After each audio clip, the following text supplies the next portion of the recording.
Like, what is that annoying voice in my ear?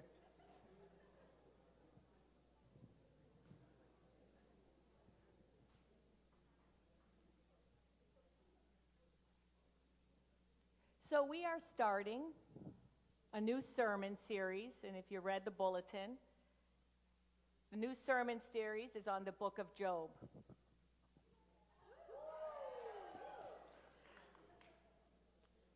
You know, in the first service, they just stared at me. And you know, when we sing these songs, you are good, good, oh, oh, do we really believe that? Because sometimes it's books like the book of Job that we go into and we read and we go, well, this doesn't look good.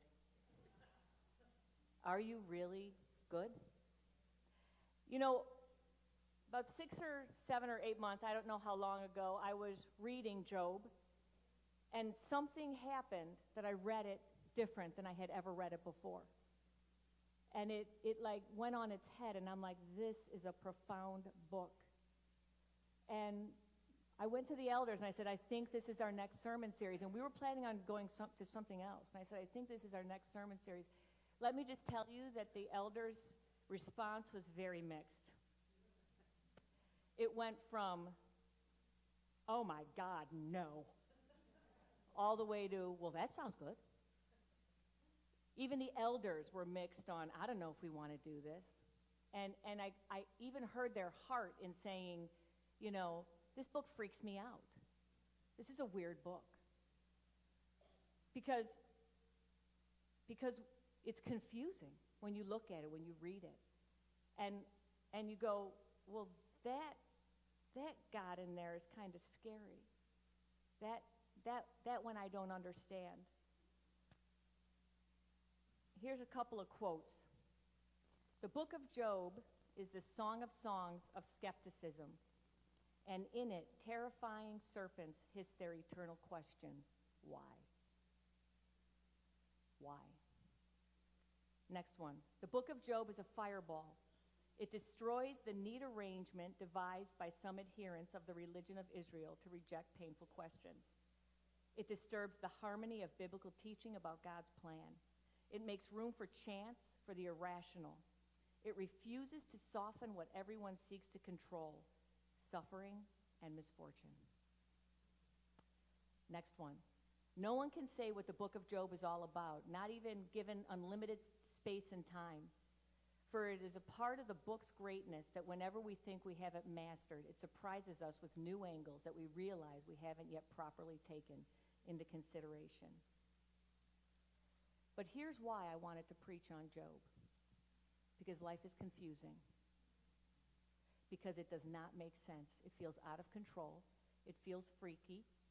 It's a cauldron of relational confusion, followed by all of us fearing that thing that we're afraid of will suddenly happen to us and that we can't control it. And to top it off, our communities, our culture, our world system, our government, I don't know about you, but it seems bizarre right now.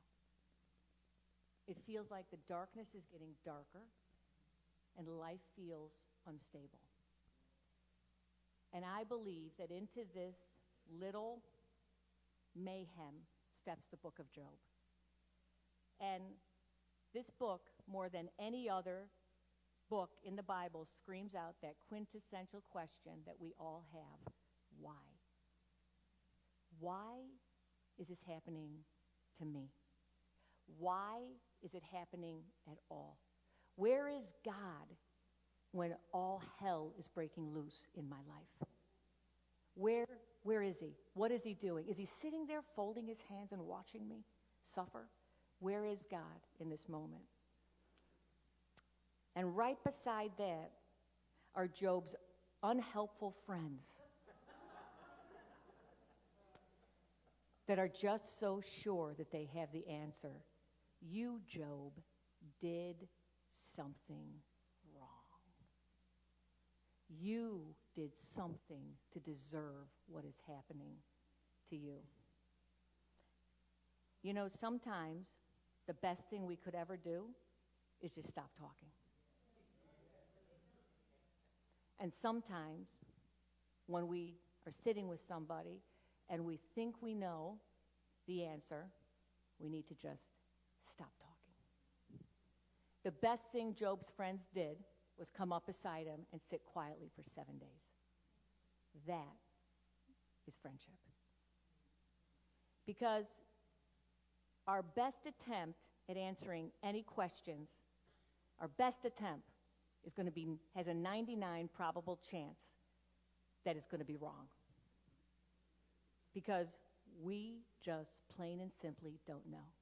And that's part of the thing that the book of Job ends with, is don't know. He never answers Job. He never responds to why. He looks at him and he never condemns him for yelling at him, for getting upset with him, for lamenting, for even going, I rue the day I was ever even born. This man was in pain. Who he does yell at is his pontificating friends. That's who he gets upset with. But Job is so sure of his own righteousness. And here's what's interesting. He was right. Because in the first chapter, it talks about God saying, Job is my upright and faithful servant. He said there's no one like him on the earth. So that was true.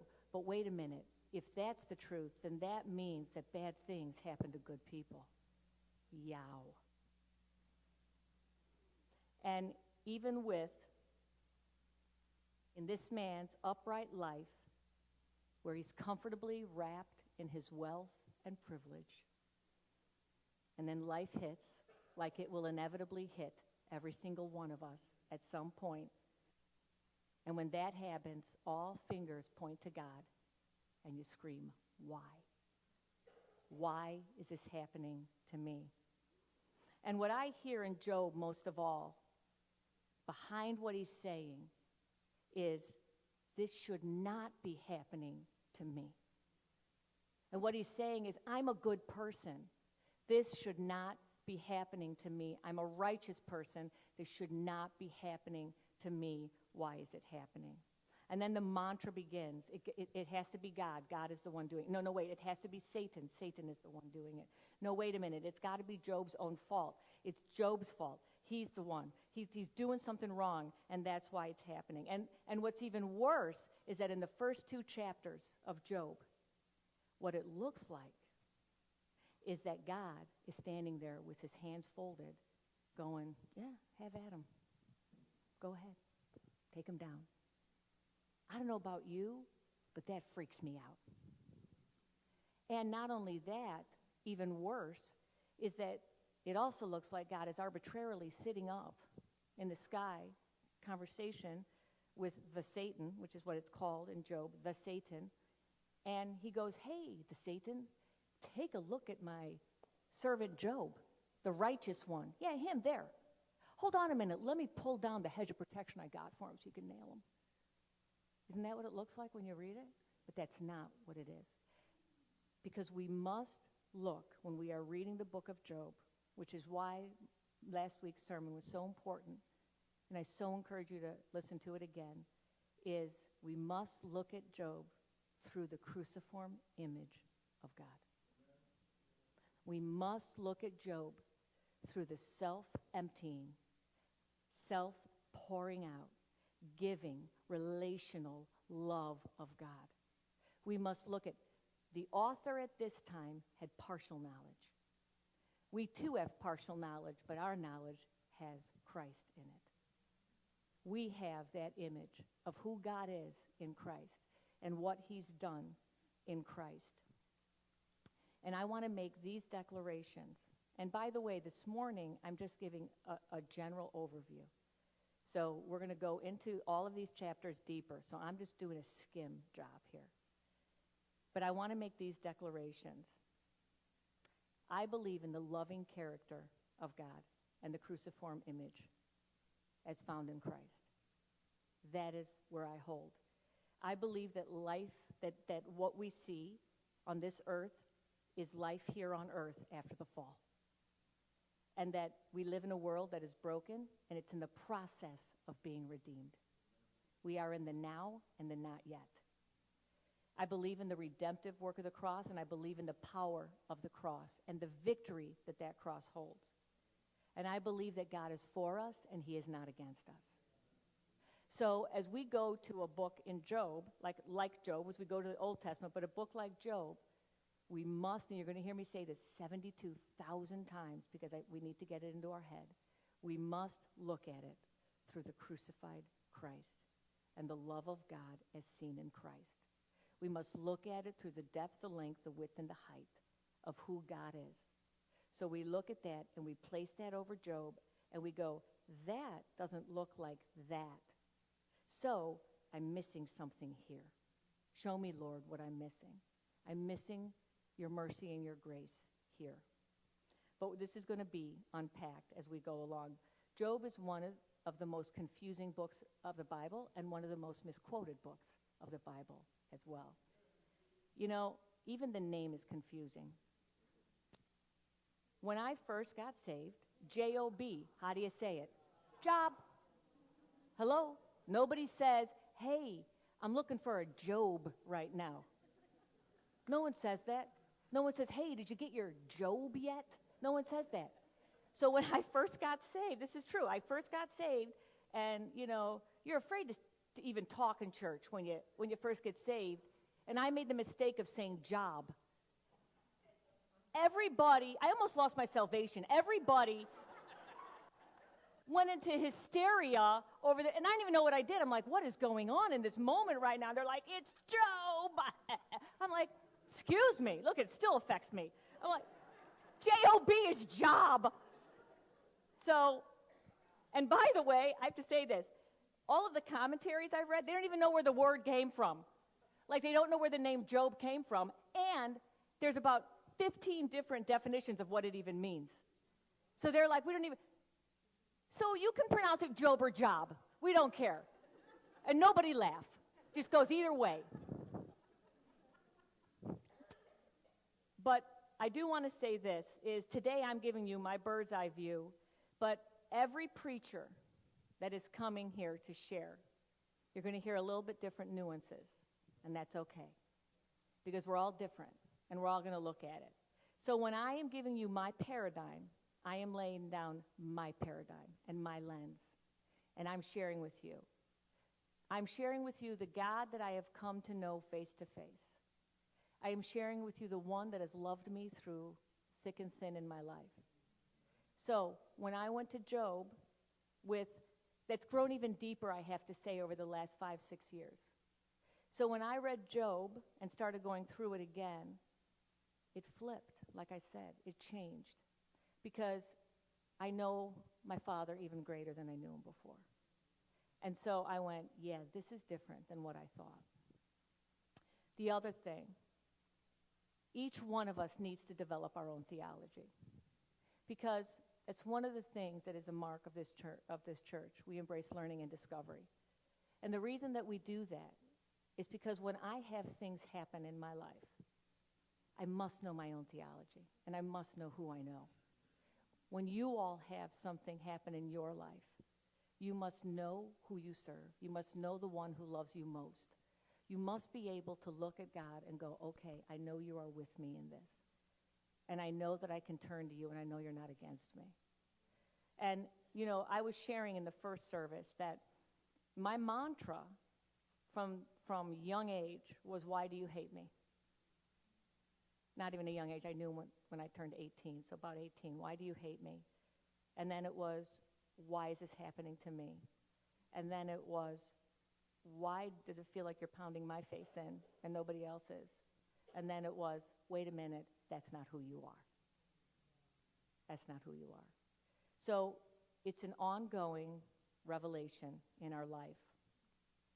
David Klein says this, what the book is all about, which is to say its meaning, varies from reader to reader. For meanings are not properties of books, but are understandings created in the minds of readers. We all come to the Bible with our own paradigms. So did I with my history. We all come with our own eyes. And I want you to hear this. If you get nothing today, I want you to hear this. I believe in the depths of my soul that the way in which we interpret Job speaks of us more than it does what it's actually saying.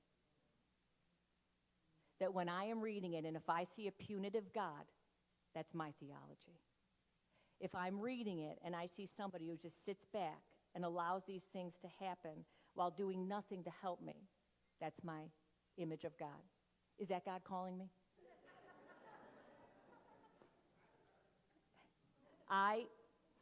If I look at this and I see a loving God and I go, that doesn't fit the character that I know him to be in the cruciform image, in the crucified Christ, then that's my theology. So I want us to pay attention to the way we respond to the book of Job. Because the way we respond to this book, do we respond in fear? Whatever it is, pay attention to your own heart. Because that will tell you what's going on between you and God. And if you're afraid or you're far away, the beautiful thing is you go, show me where you are in this. Because I'm a bit freaked out right now. Just show me where you are in this. So we're going to go into a little bit about the background. And again, this is a bird's eye view. And a lot of this I did not even bring into this.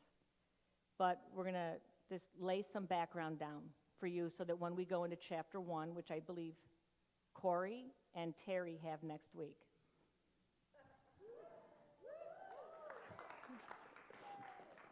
And I get to take a little breather and do what they're doing right now. The first thing is the genre is an ancient epic dramatic poem. That's not going to mean anything right now, but walk with me for a minute, because there's a reason that I'm telling you this, that it's an epic dramatic poem. Alan C. Myers says this: it has also been likened in whole or part to the Greek drama, the parable or allegory, a covenantal lawsuit, a complaint or lament, or a philosophical debate. I'm going to tell you why that's important. Again, scholars remain divided as to whether the book derives, hear this, from the experiences of an actual person named Job, or represents a folkloristic treatment of the common plight of mankind. So what that means is that scholars, and there are more books about the book of Job than any other book.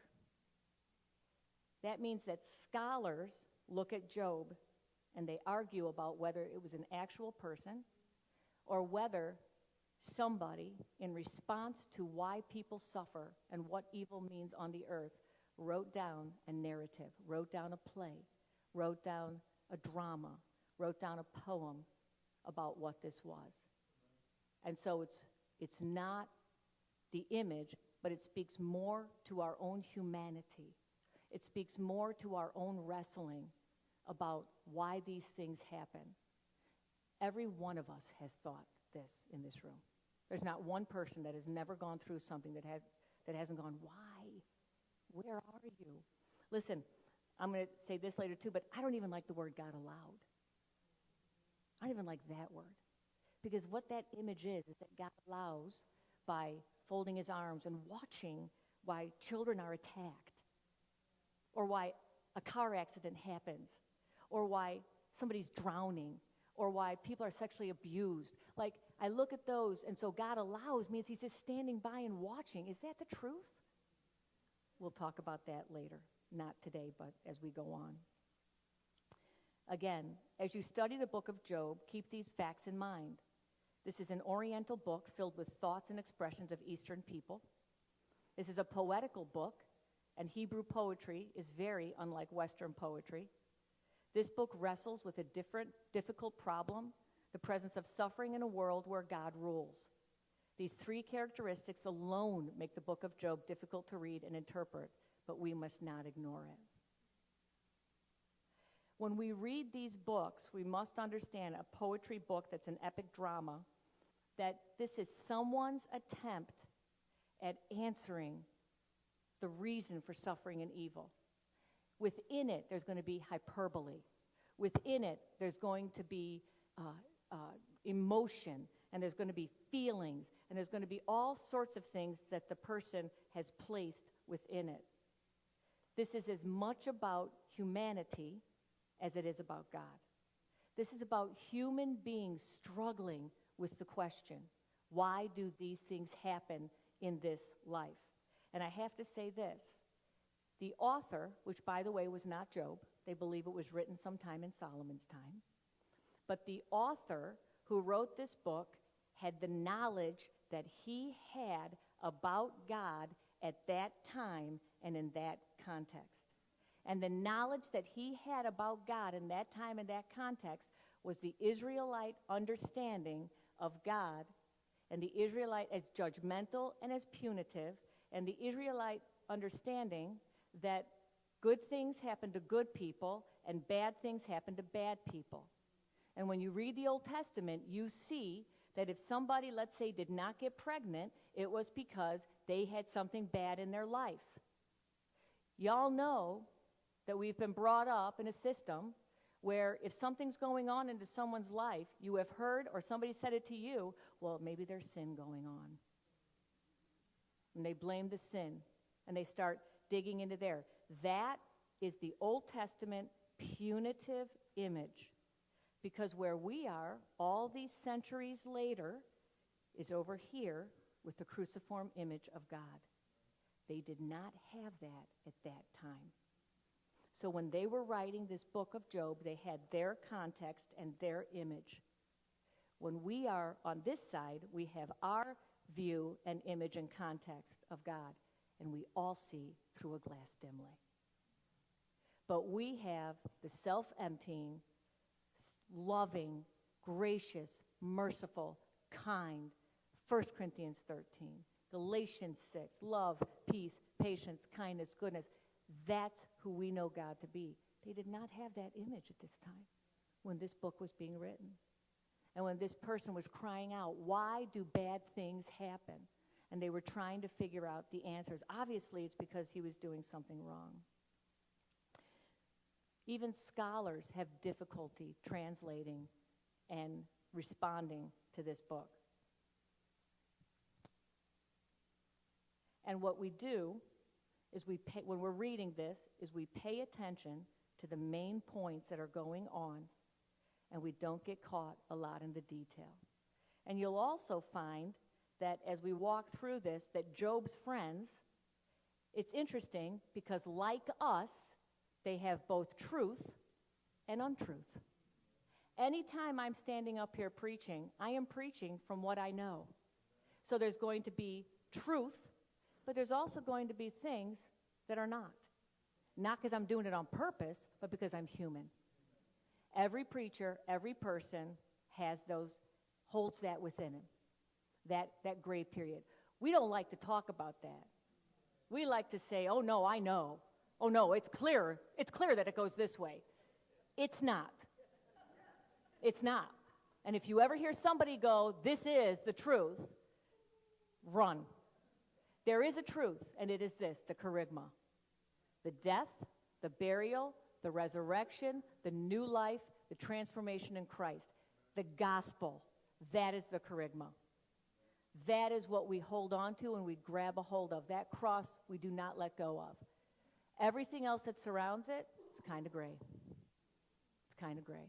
That's why there are giant libraries filled with all of these scholars that are smarter than any of us. Maybe there's one person in here, I don't know. I don't want to, okay, me, smarter than me,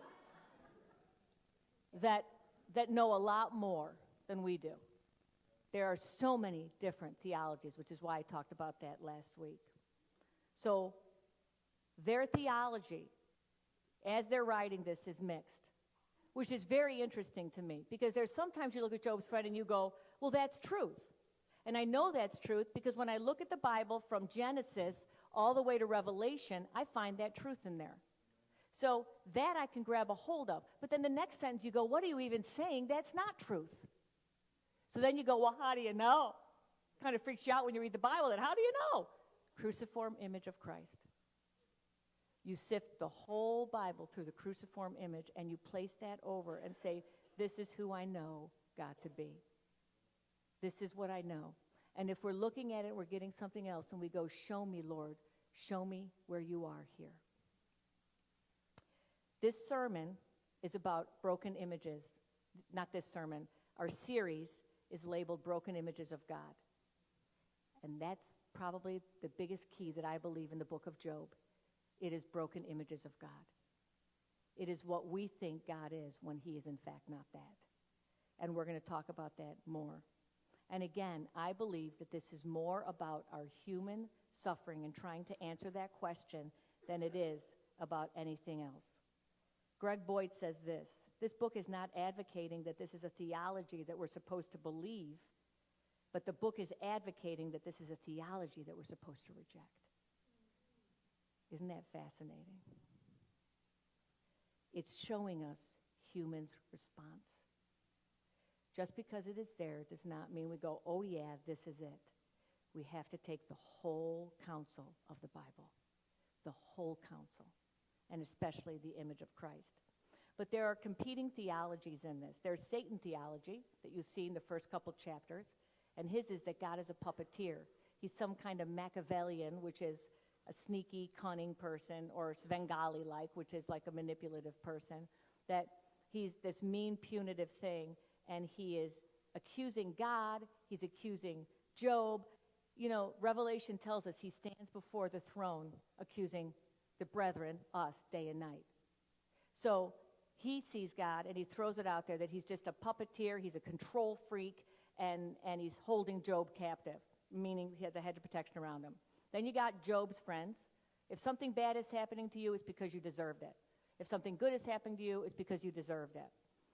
And by the way, when I was talking last week about theologies that Jesus came and reframed, this was one of them. The biggest theology that they had was, again, if something bad happens to you, it's because you deserve it. If something good happens to you, you deserve it. Jesus says in Luke 13, of the 18 that died when the Tower of Siloam fell on them, do you think they were more guilty than all of the others living in Jerusalem? No, he says. They weren't. So what he's doing is taking a theology that the Israelites have held close to them, and he says, wait a minute, do you think that when that tower fell, that they were more guilty than anybody else? And they're like, well, yeah, because the tower fell on them. And he said, no, that's not it. And then in Matthew, he says, God causes the sun to rise on the just and the unjust, and he causes it to rain on the just and the unjust. Or in John, when the disciples come to him and go, okay, Jesus, tell me, who sinned, the blind guy or his parents? Which one sinned that he was like this? And he goes, none of them. None of them. He goes, but this happened that my Father would be glorified. And what he's saying is it doesn't matter because my Father will be glorified through this. He was reframing it and turning it upside down. So we read the Old Testament and go, well, everything in there is so true. We have to take what Christ said and put it over that because he was correcting their theology when he came. He was correcting their paradigm when he came. So when we're looking at all of this, what needs to be framed, again, is the cruciform image, bringing it over to here. Because we look at it, we go, well, it has to be God. Okay, if it's not God, then does God cause evil to happen? Okay, then does God stand back and watch evil happen? Okay, does Satan have to ask God to take a hedge of protection down so that everybody that has ever hurt is because God took the hedge of protection down? All of that is not who God is. And we'll get to that when we chapters 1 and 2. And how do I know this? Because never once does Jesus turn anybody away. Never once. Never once does Jesus turn somebody away and say, look, God is teaching you something through this, and he's not done yet, so I'm not going to heal you yet. Come back tomorrow, and I'll check with God and see if he's done then. He never does that. He never questions it. He never labels it. He never says that. Not only that, never once does he say, listen, God took the hedge of protection down so that Satan could pound your face in, and I can't certainly put it back up again, so I'm not going to do anything. He never does that. If I saw Jesus just one time turn somebody away, that would change my theology. If one time I saw Jesus go, no, I'm not gonna heal you. No, because God is teaching you something here. No, because God is allowing this to happen to you, so I would be interfering. Think about that. If God in Christ were allowing something to happen, and then Jesus came, who was in God, and healed them, wouldn't he be undoing what God is allowing? It makes no sense. But we have labeled God in this way for so long that it's become an embedded theology in us. That is not the God that I serve. That is not. And that's why I want to bring this in and start talking about it and saying, let's take this apart and let's look at it. Because I don't know about you. I don't know if the world's going to get lighter or if it's going to get even darker. I don't know if we're going to one day have something happen and that we all have church in our basements. I don't know what's going to happen in the future, but this I know. We must know who our Father is. We must be prepared. We must be prepared. When things happen, that the first place we turn is to his face and say, I see you. This is why I love the book of Job, because I think it is so prophetic. I think in its mess, it's one of the hardest books to translate. It's one of the hardest books to interpret. I think that's the beauty of Job, because it's us. It's a mess. And that's us. His friends are a mess. Job is a mess. Satan's a mess. It's just like it's a mess. The whole book. His name is bizarre. The whole book. And the beauty of it and the pain of it is when we get to the end, we still don't have an answer. We still do not have an answer. Because at the end, God goes, Job, you don't even understand.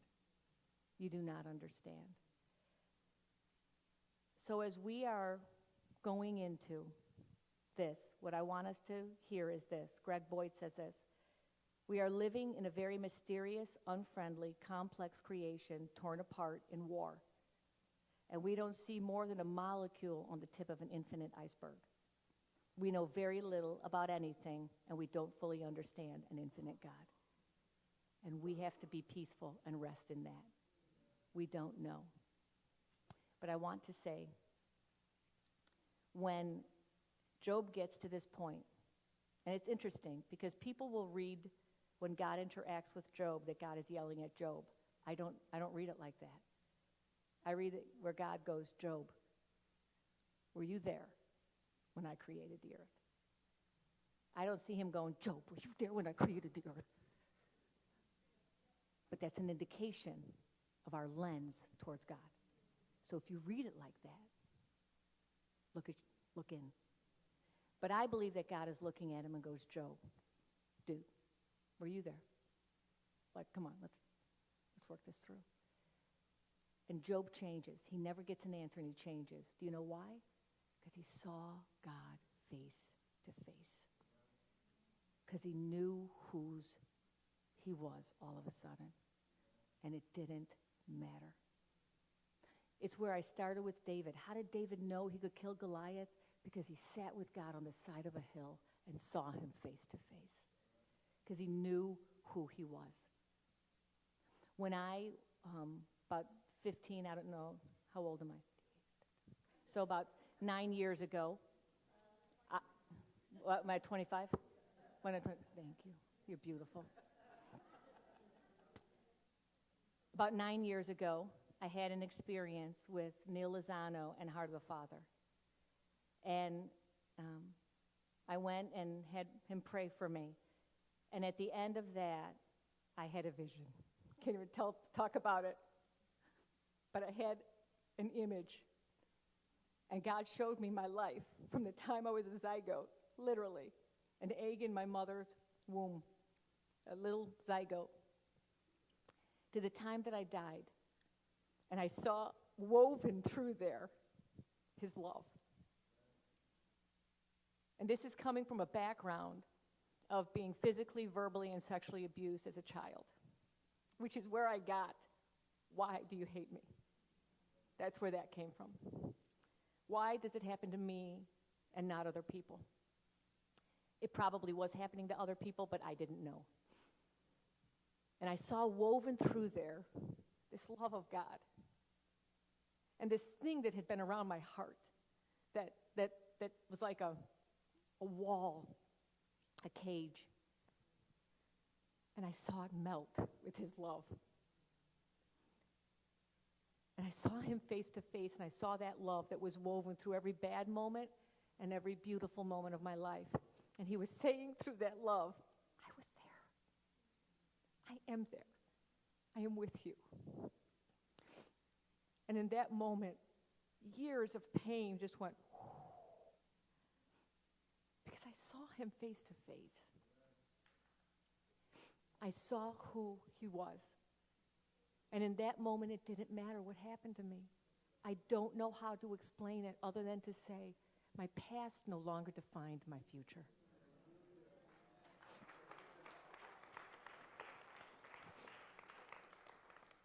My past no longer dictated who I was in any given moment. And my past, I don't even know, it just melted with his love. To the point that this year, when I said goodbye to both of my parents, I stood by their bedside and I said, you did okay. You did a good job. You can go. You were a good parent. Because it didn't matter. Because I saw them through his eyes. And I saw me through his eyes. That's what love does. So more than anything, when we get to the end of Job, it's not what God says to Job. It's that he was in his presence, and he saw him, and he was like, got it. I just needed to see your face. So as we go through this book of Job, let us fix our eyes on Jesus. As we go through this book of Job, let's press in to find the Father who loves us so much. That's why I can stand here, because of that face-to-face, and know chapter 1 and chapter 2 does not fit the God that I know. The one who was crucified for me, for us, for all of us. So as we continue, my encouragement is to you, as we preach from Job, make sure, which I think you should read, by the way. I think everybody should be reading Job. And we should be reading 1 Corinthians 13, Galatians 6. And there's one more that's not in my head right now. Anybody? I love you, Stuart. Love you. What Stuart said is that we hold those in our hands and we go, this is who I know you to be. I believe God has an invitation to us, to every person. If you're here today, it's because he wants you to hear it. You too, Facebook. Is that he has an invitation. Find me. No matter what is going on in your life, find me. In the pain and in the beauty, find me. Find him. And that starts with fixing our eyes on him. Amen.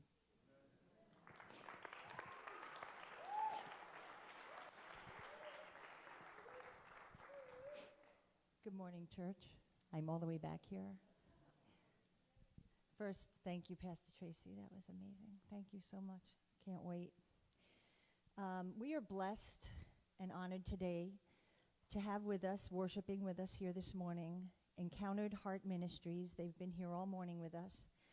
And we asked if they would be a part of our service and close the service today with one of their beautiful dance pieces. They are a dance ministry.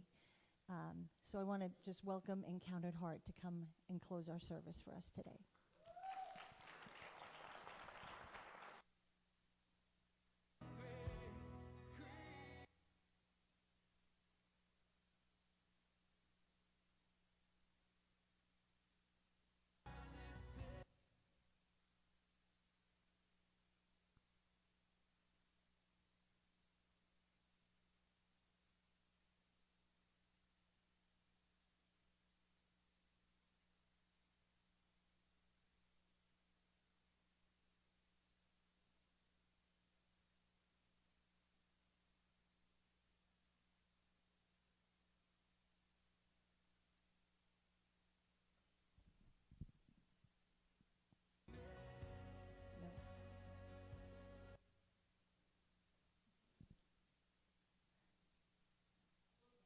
Okay, they're coming soon.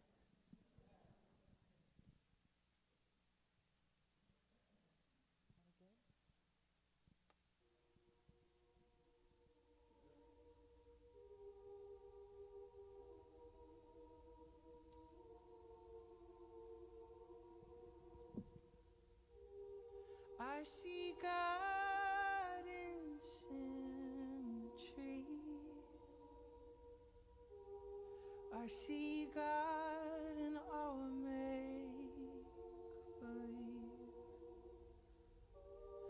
I see God in our grand attempts to make something beautiful before life ends. I see God in irony, and fragile heirlooms within children's reach. And I see God in our damaged goods, but you see God in ways I wish I could. You see God in ways I wish I could. Without instruction, without obstruction, you believe. Without container or dualistic framework, you see the Holy Ghost in broad daylight. And I see the reflection in your eyes. I see God in healing bones, in the sanctuary of our homes. I see God in the wilderness, in our magnetism to recklessness. Black or white or vivid color, after a while it all runs together. Our stained glass means nothing without light. I see God in our damaged goods, but you see God in ways I wish I could.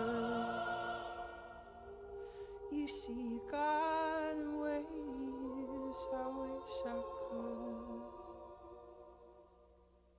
Without assurance, without insurance, you believe. Without condition or the promise of heaven, you see the Holy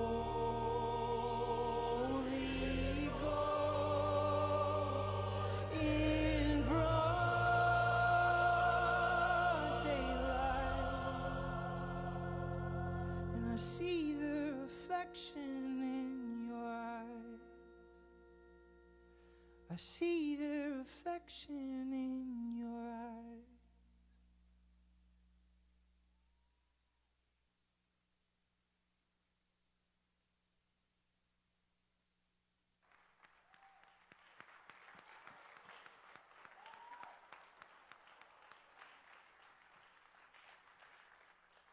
Wow, thank you so much. That was stunning.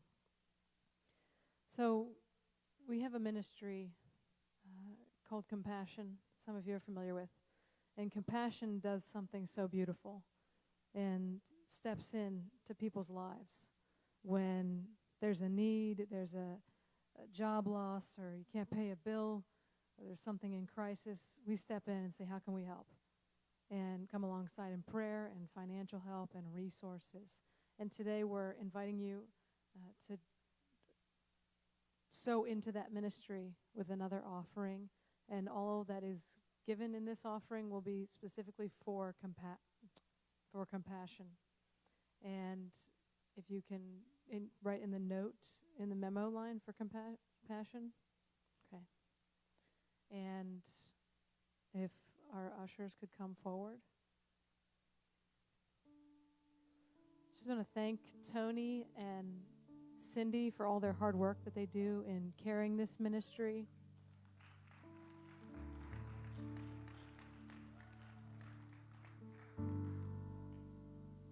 It's another way that we show God's heart to the world. So thank you. And thank you for your generous giving. I'm just going to ask Tony if you'll pray. Lord, we praise you and thank you for the resources that you've entrusted to us. We ask your blessing on those who give, and that these funds will be used to touch your people in a wonderful way, to